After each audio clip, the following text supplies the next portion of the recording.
This is Hannah Magdziarek from Kaizen Coaching.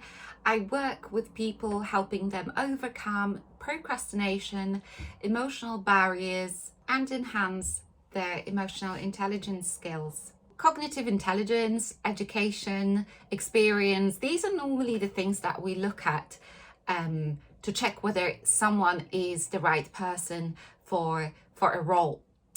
However, it turns out that what we think rationally is the right thing very often let us down. If you think, for example, about leaders such as Jacinda Ardern, what makes them leaders that are trusted, that are followed? Well, the thing that we are missing in the picture is actually emotional intelligence. Now, I don't want this video to be about politicians. I'd like us to think more on a personal level. It's very easy to judge, and especially people in the public eye. It's always good to look at ourselves in the first place. Why are emotions important? Why is emotional intelligence so important? We like to think that we act on logic, we make decisions on logic, and we like to rationalize things to ourselves and to others. But the reality is that, according to research, 95% of decisions are made on emotion. So what does that mean in practice? Well, it means that unless we are in touch with our emotions, that unless we are able to recognize what we are experiencing, and the funny thing is that the brain can't really tell the difference whether a thought has been caused by an emotion or an experience. So unless we can become aware of it, we are very likely to act on emotion, deluding ourselves that we are being logical, we are being rational. So say, for example, that you are considering investing a significant amount of money in stocks, and you've decided that actually this is too risky and you are not going to do it.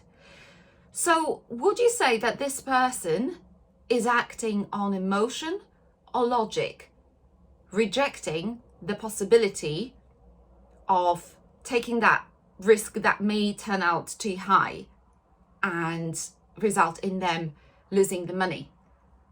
Is that logic, or is it fear that's driving the decision? The answer is not very easy. It's quite confusing.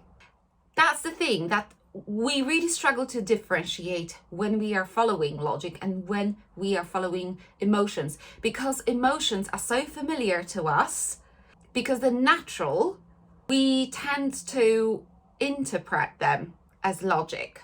We like to think that we are smarter than that we can outsmart ourselves. Can we? Well, yes, we can, but that's on condition that we learn about emotions and our own emotions, that we learn to recognize them and then make a conscious decision as to what choice we want to make.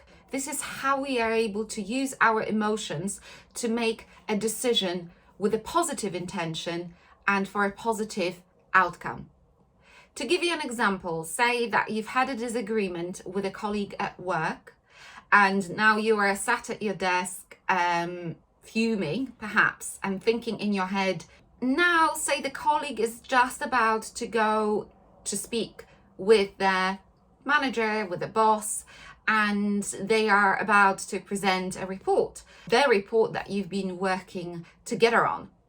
They're struggling to find their report, and you can see that they're struggling and that they're very stressed. And you've got the report on your desktop because you've worked on it together.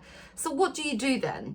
Do you actually sit there in silence and watch them get all stressed and worried? Or do you actually overcome your, say, anger, your ego, and you decide to help them? So that's the thing, that in spite of feeling upset, angry, cross, frustrated, annoyed, if you are able to tell that this is what you are experiencing, and emotions are temporary, they're not permanent. So if we act on emotion, we very often regret that we did that. So to be able to separate yourself from those negative emotions and actually behave in a positive way, which is helping that colleague, you need to be able to see what is happening rather than be completely lost in your thoughts and in your feelings. There's been research done on judges.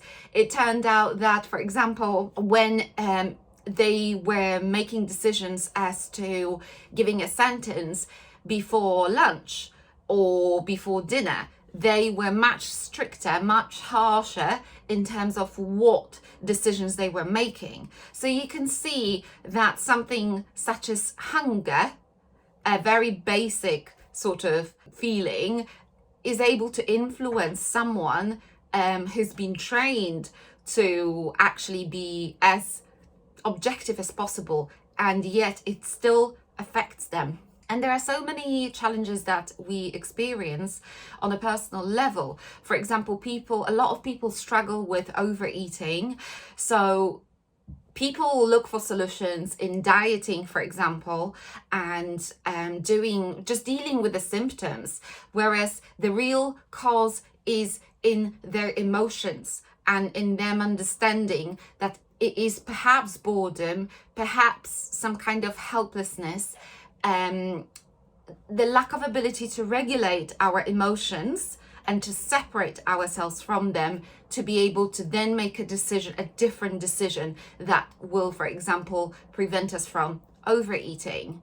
I guess what I'm trying to say is that emotions are really very often the root cause of the many challenges we experience in our life, whether it's conflict, whether it's being resilient, whether it's struggling in relationships, the relationship with food, and many other challenges, that if we were really to get to the bottom of it, it would be emotional barriers that we're struggling with. So we very often set big goals and have big dreams, which is very important, but we trip over or we fall and fail usually when it comes to those daily actions and very little things. And that is because we struggle with regulating our emotions. The first step, what is it? Well, it's definitely self-awareness. Developing a habit of paying attention to what we are thinking that is making us feel in a certain way and act in a certain way, and thinking about the outcome that we want to achieve. That to achieve, we will probably need to work through those emotions in the first place. What I have personally found the most helpful has been so far either cognitive behavioral therapy or coaching. They do have a few things in common, and they seem to be the most effective ways when it comes to changing behavioral patterns, because they both start on the thought level, on the identity level. So if you are interested in these topics around self-development, self-improvement, and improving the quality of your life, follow my channel, leave me a comment or a like, or ask any questions. I'm here to answer them. Thank you.